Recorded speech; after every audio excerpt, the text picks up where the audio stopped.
It's me, Dr. KSD. Welcome to my Purpose for Greatness podcast. This is episode number 2. I am so excited. We are doing the Surviving the Holidays series, and I'm so excited about this. I am because there are too many people who are going through these holidays depressed, grieved. They're not enjoying themselves. Matter of fact, didn't we say last week that 64% of the people were dreading the holidays? So today we are talking about managing expectations. This is a huge topic. Why? Because if you stop and think about it, it's our expectations of others that cause the most confusion in our lives. I mean, think about it. Think about any relationship and the last disagreement you had in that relationship. Was it not because one of you had unmet expectations? I mean, if you think about unmet expectations, it's probably the reason most people have broken relationships. So, we want to talk about managing those expectations because when you're able to properly manage the expectations you have of other people, then you have one of the most important tools you need really to survive the holidays. So if you think about it, these far-fetched expectations that we have of people very likely or inevitably is going to lead to you having some type of confrontation or some chaos or commotion during the holidays. But we don't want that to happen. We want the best holidays that we can have. Why do you think we expect the worst? Why do we have these far-fetched expectations? Well, there is a word, catastrophizing, that I want you to get. Catastrophizing is a medical disorder that causes people to have these negative assumptions that something bad will happen. Hallmark features of catastrophizing include anxiety and overthinking. Does that sound familiar? When I was looking this order up, I was kind of thinking to myself, girl, you have had some significant catastrophizing yourself throughout the years. It's not as bad as it used to be, but I have gone through these scenarios. I mean, think about it. You know what catastrophizing is? Catastrophizing is when you think of every bad scenario that can happen. I remember when I was in medical school and every test had been taken, everything had been done, all the papers had been signed. It was just time for graduation. And I remember sitting in my room thinking, is this really going to happen? I don't know if it's going to happen. Lord, I hope I don't get in an accident. I hope the building doesn't crash. It was the weirdest thing. And I tell you, coming up, your girl, I could make up some scenarios. Oh, I would have a whole movie going on in my head. So catastrophizing, this is when people just assume the negative is going to happen. And it's what makes people go to these family gatherings armed and ready for a confrontation. Hallmark features of catastrophizing, anxiety, and overthinking. So, most people who are overthinkers have a component of anxiety. Most people who are overthinkers are thinking of every scenario that could possibly happen. So, one thing that you need to know about me right now is thank you, Father God, I have been delivered. So, above all else, I am an idealist, but most people are not idealists. Now, since I lost my baby boy, I have come to understand and I've been made more aware of the fact that you have people who are idealists, you have people who are catastrophizers. But we have so many people who are grievers. And the sad part of this is that the majority of people who are grievers, they don't even know it. You see, statistics tell us that 10% of the people who grieve go into what we know as long term grief. 90% don't go into the long term grief, but there is this still underlying grief that lingers and affects every part of their lives. The 10% long term grievers, these are the people who you know they are grieving. They are still looking just beat up and suffering, crying all the time. These are the people who are still having trouble greater than 6 months after they have suffered a loss, getting out of bed and going to work. And for some parents, even taking care of their kids. And so I came to the realization that there are many people who are catastrophizers who really are grievers. And I mean, for the most part, you can't tell. You can't tell because most of these people put on such a good facade. I mean, they put on Oscar nominee worthy performances. These are the people who fool you into believing that they are sitting on top of the world. And they do it so much that honestly, they have fooled themselves as well. I mean, they walk around with the big smiles. They give the appearance that they are happy and in a great place. But all the while, they're hurting inside. They feel defeated. They feel drained. They feel hopeless. And we know that without hope, people have a difficult time foreseeing a future. So we don't want anybody putting on a show for us because it's those people who are in the greatest danger of never fulfilling their purpose, never living to their full potential, and never impacting the lives that they were created to impact. So, how do you know if you are a catastrophizer or not? Well, look at your life. Are you the person who is the star in some kind of drama? I mean, there's always a confrontation with somebody, and not the same body. I mean, different bodies.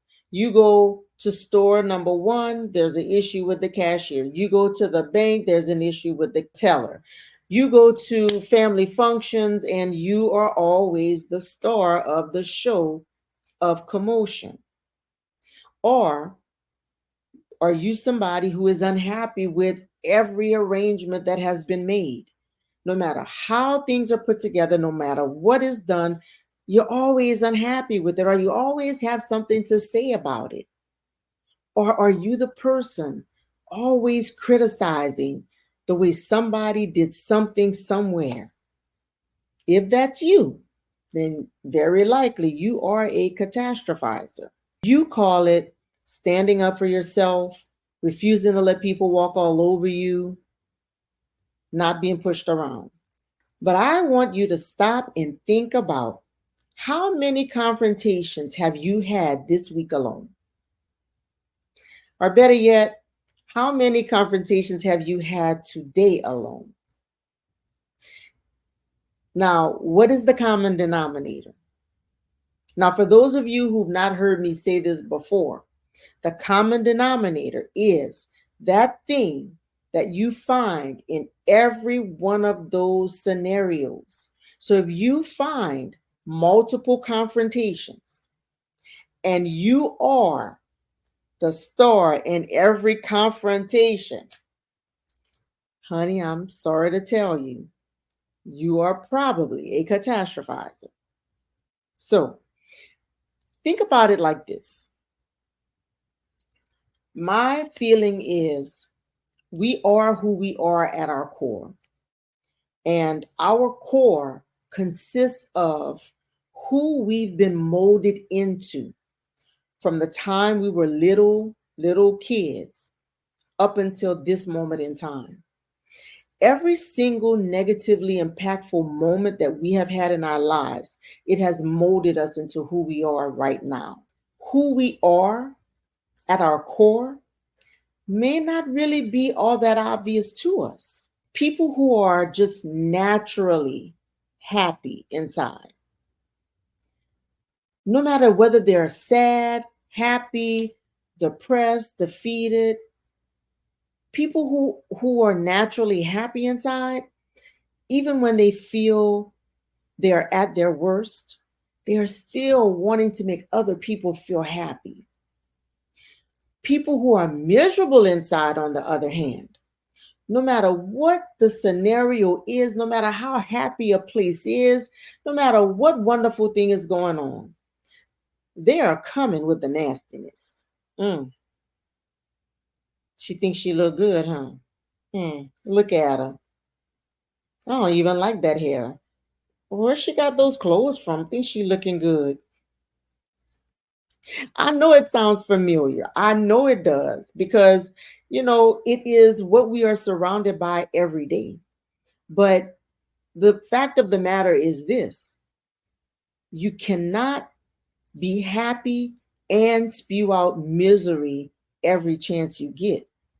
So if you are that person, no, that's not just how God made you. No, that's not just you standing up for yourself. This is you. This is your spirit crying out that your flesh is miserable and you need to get that flesh in check so that you can live the life that you were created to live. Matthew 15:18 says, out of the mouth flow the matters of the heart. The only thing that's going to come out of you is what's in your core. You cannot get orange juice from an apple. You cannot get apple juice from an orange. You cannot get happiness when there is just misery inside. You have to deal with the misery inside. And to this point, you don't see that you have an issue, but you cannot overcome the things that are holding you hostage if you don't acknowledge them.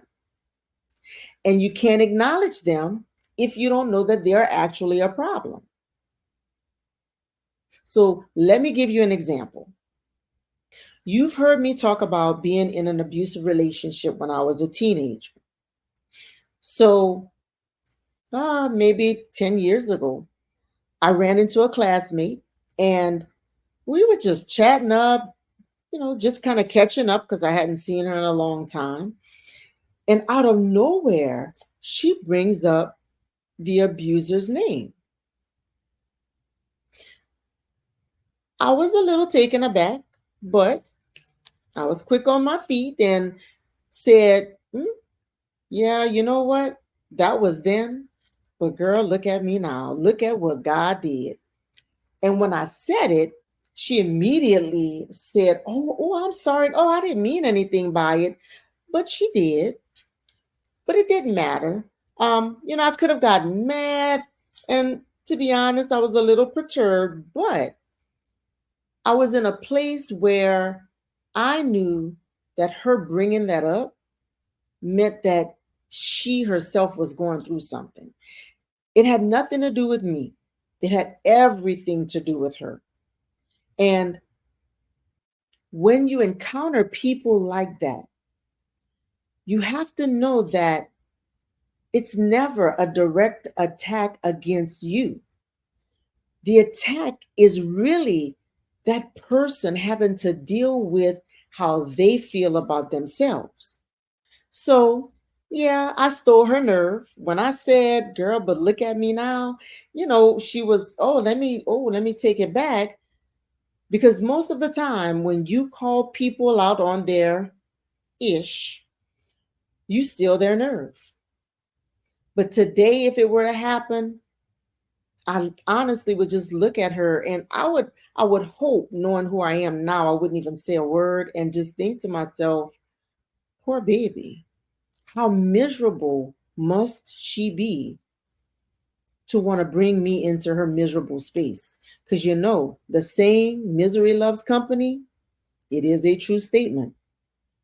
So, this is just one example of why people dread the holidays.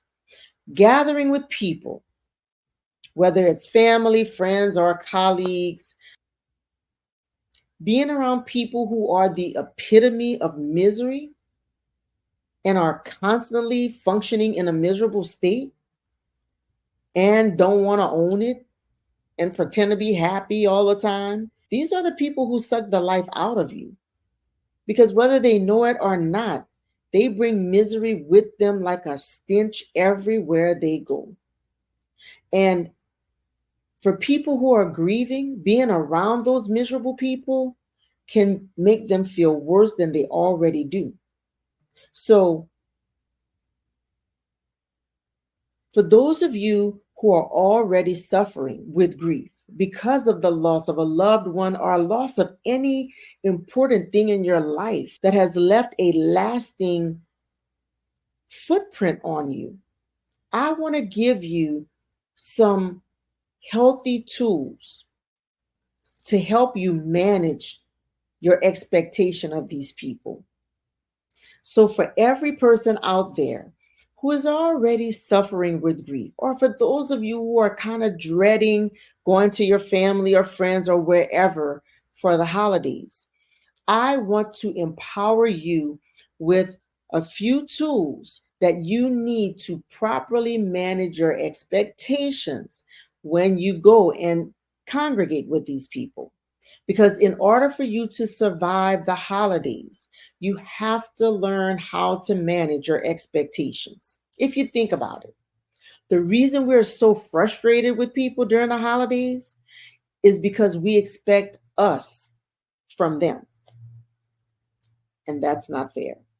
You see, we know what we would do. We know how we would talk to people, how we would act. We expect people to give us that same treatment, but they are not us and we are not them. But what we can do is we can be the light. The Bible tells us to be the light, to be the beacon, to be the salt. We're supposed to come and add flavor to every situation. When we walk into rooms, the atmosphere should change. And if it's a bad atmosphere, it should be a good one. If it's a good atmosphere, it should be a better one. If it's a great atmosphere, our presence should bring it up a whole nother notch. What we do need to learn is empathy. You see, it's easy for us to just, I wouldn't have said that, I wouldn't have done that. But sometimes if we can just stop and put ourselves in other people's shoes, if we can just stop and think about what that person might be going through, we probably could change the whole atmosphere, definitely in spite of them, but maybe even for them. Because, see, Matthew 7:2 says that with the same measure that we give to others, God will give to us. That verse for me, I mean, think about it. If somebody does something to us and we give them a little bit of forgiveness, can you imagine going to God asking for forgiveness for the plethora of sins we commit from day to day? And God kind of sending back a message, yeah, I'll forgive you this much. We don't want to give a little smidge of forgiveness and a smidge of grace and expect for Father God to give us tons and tons and tons. We have to give tons if we expect tons in return. So remember, Matthew 7:2, with the same measure that we give, God will give back to us. So give generously. So let's get started with those tools. Managing your expectations. Number one, communication is the key.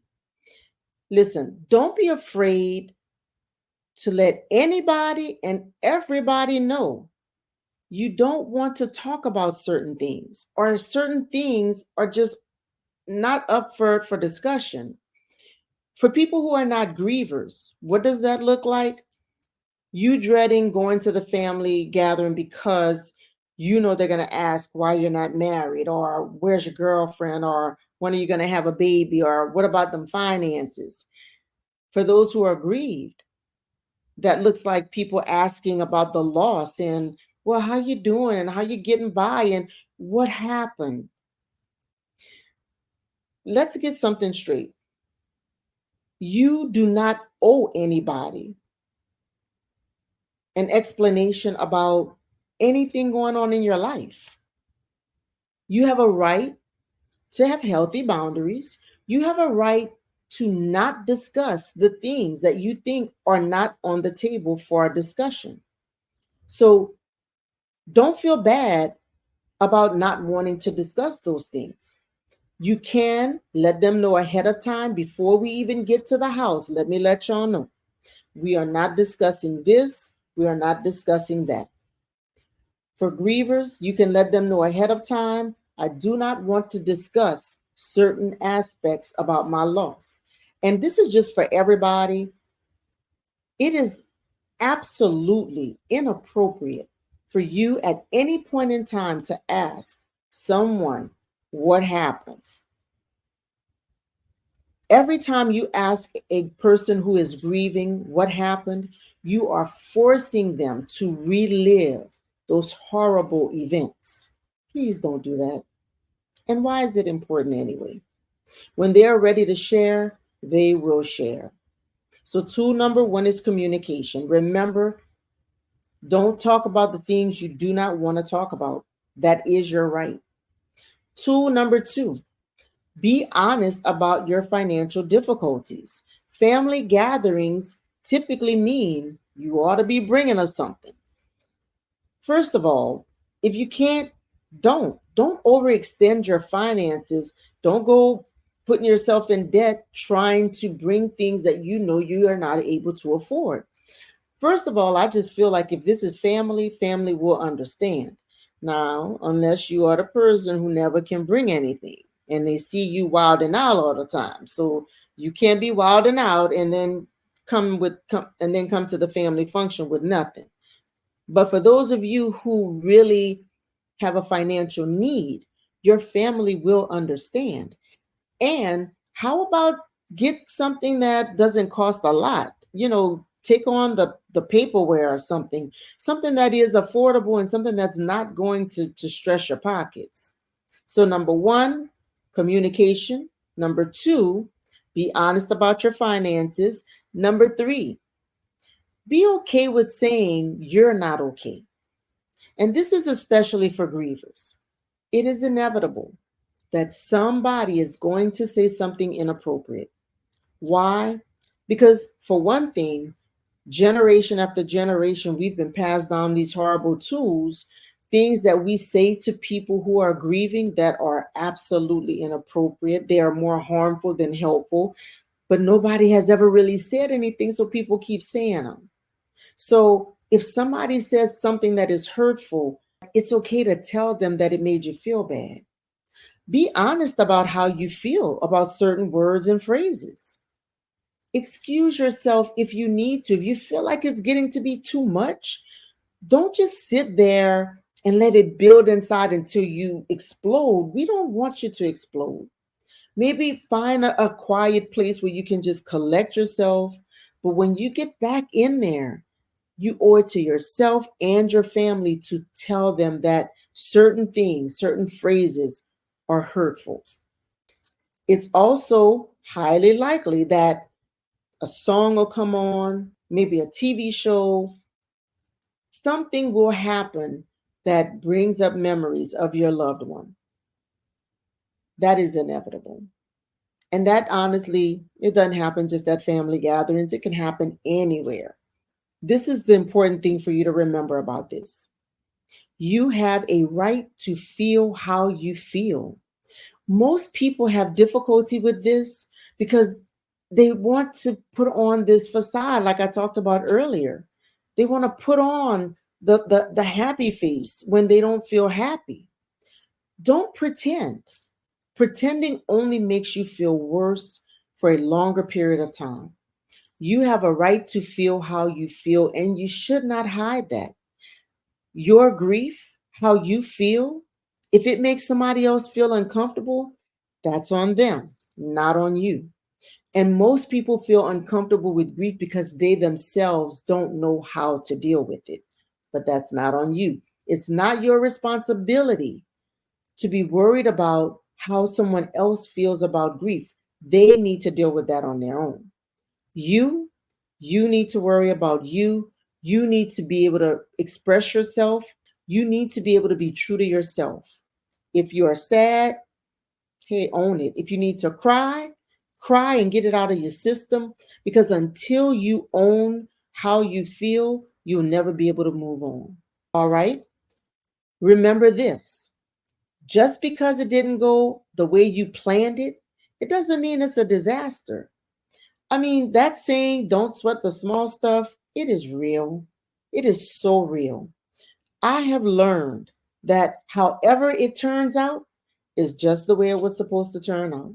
If something didn't get delivered, if somebody did not show up, I just learned to roll with it. You know why? Because what exactly does stressing and worrying and feeling bad about it do? I mean, yeah, you could go on and on and on about, oh, I can't believe they let me down. I can't believe they did it. Honestly, stressing about things does not make the thing that you want happen any faster. You have two things that you can do every single time something doesn't go the way you want it to go. Number one, you can do something about it. Or number two, you can accept it for what it is. Either one of those things will lead you to, some semblance of happiness and peace. But if you veer outside of that, if you decide I'm just going to stress about it and I'm just going to talk about it, and I'm just going to be mad about it, all you're doing is hurting yourself. That's it. So let it go. It is what it is. Don't sweat the small stuff. So we talked about communication, tool number one. We talked about being honest about your finances, number two. We talked about it's okay to say you are not okay, number three. Number four, be empathetic. Practice empathy. You may be tired of hearing the same person talk about the same thing over and over and over again. How about just being grateful it's not you, and being grateful that God gave you an ear to hear? Recognize at any moment in time, the same person that you're looking at with disgust, I mean, it could potentially be you. And sometimes it's hard to understand why people have this recurring thing in their lives. But put yourself in their shoes and try and be more understanding of why they're in that place. And again, you never know what their story is. Sometimes you do know the story, but sometimes it's not easy for people to just pull themselves out of the trenches. There's this song by Walter Hawkins that I love. It's called Thank You, and it says, it could have been me, no food, no clothes, outdoors, or just alone without a friend, or just another number with a tragic end. But you didn't see fit to let none of these things be. And every day by your power, you keep on blessing me. I am just grateful. I am grateful. And I have patience to sit and hear somebody's story. Why? Because I've had times in my life when I needed people to hear my story. So be empathetic, and don't be so tired of hearing their story, because like I said, you just never know when it might be you. All right. Number five, we need to recognize the emotional age of the people that we are talking to. The cause of so many ongoing disputes and disagreements is because you think you're talking to the 50-year-old that you're standing in front of when you're really talking to the 13-year-old emotionally inside of that 50-year-old. You see, we get the chronological age and the emotional age mixed up. They are not the same at all. When you're talking to anybody, you have to recognize what their emotional age is. Then you can handle them accordingly. So if I know I'm talking to somebody who emotionally is only a little teenager or an adolescent, well, now I can handle them right. Because see, if I'm talking to a 10-year-old or a 13-year-old, I'm just like, okay, baby, look, if they can rant and rage and have a whole temper tantrum, I'm not going to get myself in a tizzy over a 10-year-old. So if you are emotionally 10 or emotionally a teenager, no, I'm not going to get myself in a tizzy. Recognize who you're talking to emotionally. Conversations will go a whole lot better when you do. Number 6, refuse to keep misery company. The saying that misery loves company is true, but you don't have to keep misery company. People who are in that miserable state, people who want to spew out nastiness, who want to bring chaos and confusion everywhere they go, you can make a decision that I'm not going there with you. I look at it like this. I'm here and the miserable people are down here. Do you think I'm going to leave my place of high standing where peace and happiness and joy are to come and play with these people down here? Heck no. And why should you? Make a decision for yourself to choose your peace, to choose to not keep misery company. Let them be in that miserable place by themselves. The only way they're going to have company is if you willingly leave here and go down here. Why anybody would choose to do that, I don't know. But now that you know, you can choose better for yourself.